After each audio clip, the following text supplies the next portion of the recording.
This is Copper 90, and these are the top 10 undeserved manager sackings. At 10, it's Jupp Heynckes at Bayern Munich. In 2011, Heynckes was appointed for his third spell as manager of Bayern Munich. His first year in charge was bittersweet to say the least. Bayern came second to a ruthless Dortmund in both the Bundesliga and the DFB Pokal, and lost the Champions League final to Di Matteo's Chelsea. Bayern did get some retribution when they kicked off the following season, beating Dortmund in the Super Cup. However, in January, the club announced that Heynckes would be retiring at the end of the season to be replaced by Pep Guardiola. German media later revealed this decision was forced by Bayern's intention to appoint Guardiola, but in the next few months, Heynckes would lead the Bavarians to become the first German team to win a treble, including a famous Champions League final against, you guessed it, Borussia Dortmund. At 9 is Gary Rowett at Birmingham City. In October 2014, Rowett took over a struggling Birmingham, a side where he spent 2 years of his playing career. Birmingham was sat 1 point above bottom in the Championship and badly struggling for form.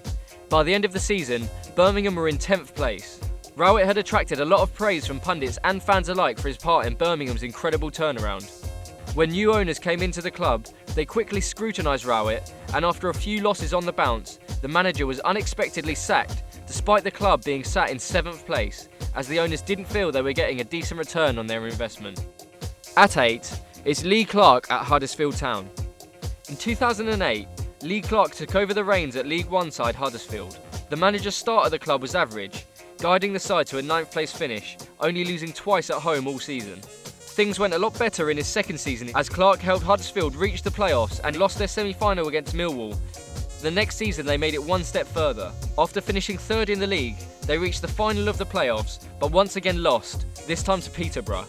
In his final season with the club, Clark extended the unbeaten run in domestic regular season league games to a record 43. Clark was then sacked following a 1-0 home defeat to Sheffield United, and after his sacking he stated, "I'm shocked, but when Huddersfield go up this season, I'll be celebrating like any other Huddersfield fan." At 7, it's Sam Allardyce at Blackburn. Having taken over a relegation-bound Blackburn, Big Sam began his reign with a 9-match unbeaten run, assuring the club's Premier League status before taking the club up to 10th place in his first full season in charge. During this season, the club were unbeaten at home against the top 4 clubs for the first time in 14 years, as well as having a decent cup run, reaching the League Cup semi-final. The next season, the Rovers were bought out by the Heynckes, whose first action was to replace fan favourite Sam Allardyce with Glaswegian Steve Keane. At number 6, it's Michael Laudrup at Swansea City. Laudrup joined Swansea in 2012 and hit the ground running, making some key signings including Michu for only £2 million. In his first season, the Dane took Swansea to 9th place and more impressively secured a Europa League spot for the Swans after winning their first ever major cup final 5-0 in the League Cup against Bradford. The following season didn't compare to his first. At the beginning of February, Laudrup was fired, with the club sat in 12th place due to a combination of injuries and a small squad competing both domestically and in Europe. By the end of the month, Swansea had been knocked out of both the Europa League and the FA Cup. Laudrup cited his sacking as silly, and he even pondered legal action. At 5, it's Chris Hughton at Newcastle. Hughton joined Newcastle when the Tyneside Giants were relegated in 2009. Hughton originally joined as a caretaker manager, but after winning 3 out of the first 4 Manager of the Month awards, he was rewarded with the full-time job. His start as manager was the best of any Newcastle manager in history, and his form continued as the club were promoted in record time from the Championship, incurring only 4 losses all season, none of which came at St James's Park. The first season back in the Premier League started well, with big wins against Aston Villa and rival Sunderland, and even managing to beat Arsenal away for the first time in 5 years. In December though, Hughton was fired, with the side sitting in 11th place, which led to fan protests and pundits and players questioning the decision. At 4, it's Leroy Rossignol at Torquay.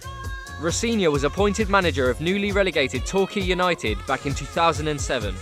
Immediately after agreeing to manage struggling Torquay, the club was sold to a consortium whose first action was to fire Rossignol. To this day, he holds the record of the shortest managerial stint in English football at only 10 minutes.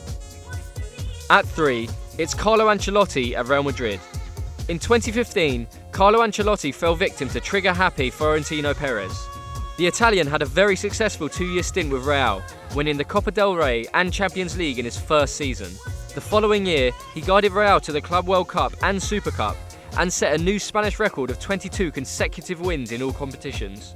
Despite this, he was sacked after finishing just 2 points behind league winners Barcelona. Following the dismissal, Real president Florentino Perez admitted that Ancelotti had won the love of the fans and the board. At 2, it's Claudio Ranieri at Leicester City. Old Claudio. At the beginning of his reign as Leicester King, he was viewed by bookies all over as the favourite to be the first manager sacked of the season. But instead, Ranieri achieved something quite remarkable, winning over the hearts of the public with his bizarre phrases and motivational tools, which included taking his team out for pizza when they kept a clean sheet, and using the words and music of local band Kasabian to fire up his players.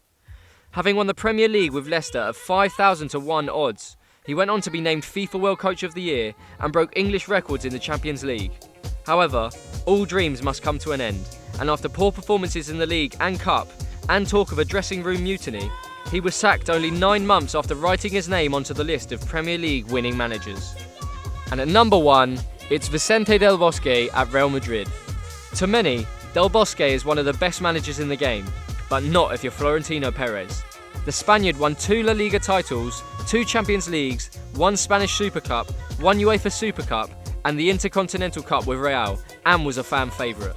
Galacticos had started joining the club without the manager's consent, and despite having overseen one of the most successful periods of the club's modern history, he was sacked for showing signs of exhaustion, with the club wanting a new manager with a stronger character. Del Bosque went on to win the World Cup and the Euros with Spain, whilst Real Madrid endured a 4-year spell not winning a single trophy under Capello. That was Copper 90's Top 10 Undeserved Manager Sackings. Did we miss any? Let us know in the comments, and don't forget to like, share and subscribe.